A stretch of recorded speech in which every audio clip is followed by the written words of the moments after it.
Before you head out on your next trip, or even before you go to bed tonight, I want you to put a coin in your freezer. I know it sounds strange, but this simple trick can tell you if your food has quietly become dangerous without you even knowing. Here's the problem we all face.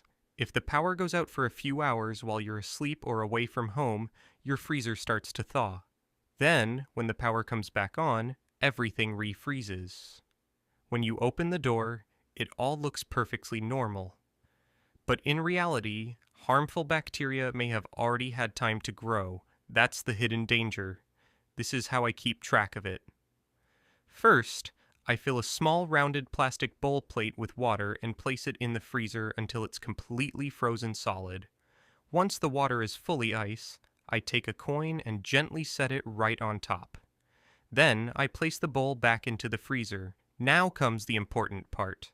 After a storm, power outage, or trip, I check that bowl. If the coin is still sitting on top of the ice, I know the freezer stayed cold and my food is safe. But if the coin has sunk to the bottom, that means the ice fully melted and refroze, and the food could now be unsafe to eat. This tiny trick has saved me from wasting food and risking food poisoning more than once. Save this tip. It's simple, smart, and could seriously protect your health.